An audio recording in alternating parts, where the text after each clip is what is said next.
COVID-19 has caused a dramatic loss of human life worldwide, extremely affecting the vulnerable and impoverished communities.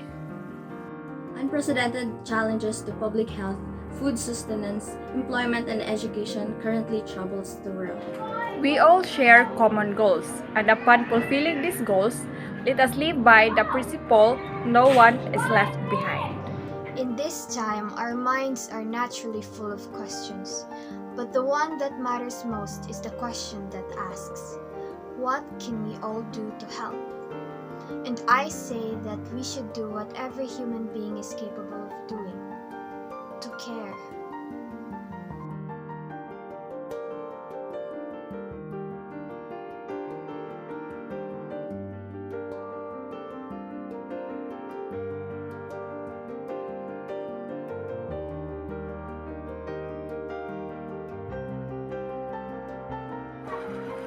The COVID-19 pandemic is a wake-up call for multilateralism, trying to cope with the immediate devastating effects of the virus. Nations have turned down imposing unprecedented executive measures, including closing borders. However, a virus knows no borders. All countries are affected. We must remain united in our shared humanity. The fight against this global pandemic, which is taking so many lives and challenging our societies, requires more and enhanced international cooperation and worldwide solidarity. Containing and countering this pandemic calls for a cooperative, transparent, science-based, and coordinated global response.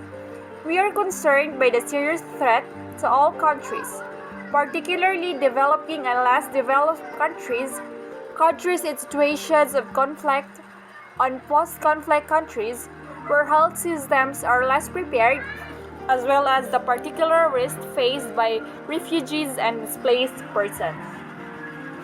It is time to stop armed conflict and immediately halt fighting and devote all our energy and resources to fighting the world's common challenge, the coronavirus. We express our gratitude to health and humanitarian workers for their indispensable role in saving lives and commit to preserve and advocate for the space they need to deliver on their life-saving mandate. Launching a COVID-19 response and recovery fund for low and middle-income countries to tackle the health emergency and address social and economic consequences of the crisis and assist in the recovery and support efforts to strengthen coordination and collaboration across the response efforts worldwide.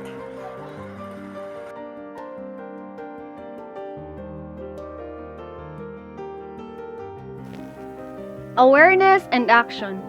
We are living in the age of social media where information travels like the speed of light, where almost everyone is capable of creating and spreading information. To promote the mitigation of the COVID-19 spike in the world, awareness is very crucial, not just for defense or prevention, but also for offense or fighting head-on the virus and the challenges brought by the virus. American physician Dean Ornish once said that awareness is the first step in healing. It starts with being aware with what is the situation, because only then can we take action. The global society can raise awareness about what's happening in parts of the world, in countries like India and the Philippines, with the help of social media. However, awareness of what's happening is not enough.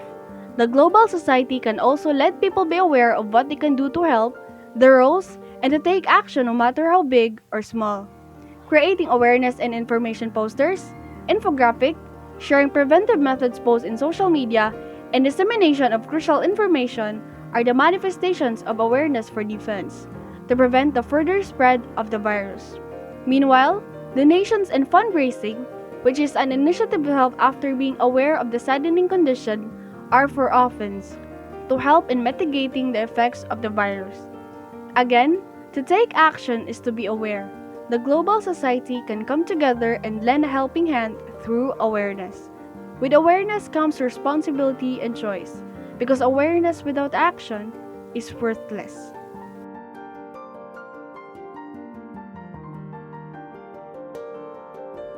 At the height of COVID-19, we should all strive to do our part.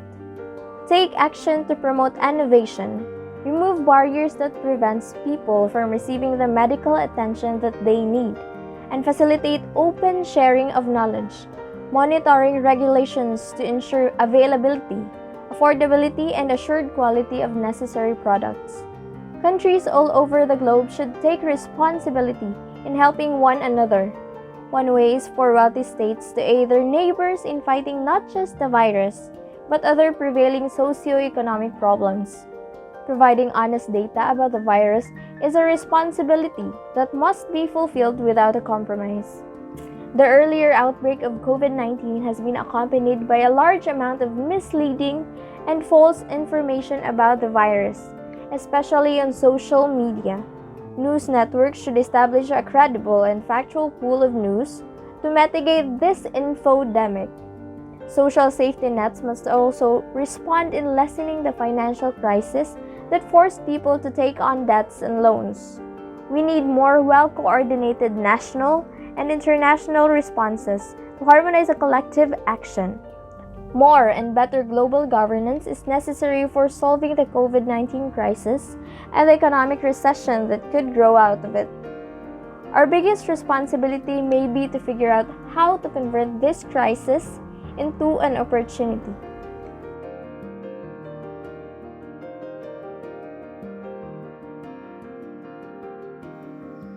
In the times where it is extra rough, it is very important to always practice kindness. Empathizing to others is crucial during the pandemic because the more empathetic we are, the more likely we are decreasing the risk of spreading the virus.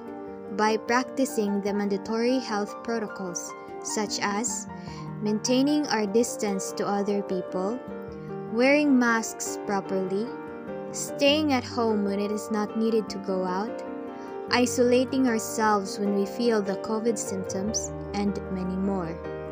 We do these things not only to protect ourselves, but to also protect others from ourselves. We do this because we care. Another way to show empathy is to help those who need it the most. In the Philippines, the community pantry was organized with the intention to help people who are struggling with hunger. It was created with the goal to let people take what they needed and repay it with what they can.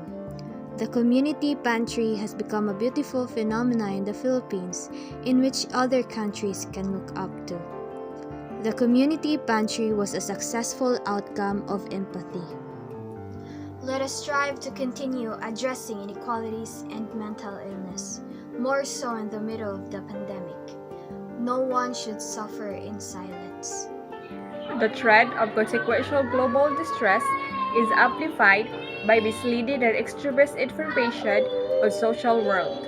Let us critically assess if our programs are fighting the virus and denounce when it's becoming more dangerous than the virus. We can mitigate COVID-19 through global collaboration, awareness, responsibility, and empathy.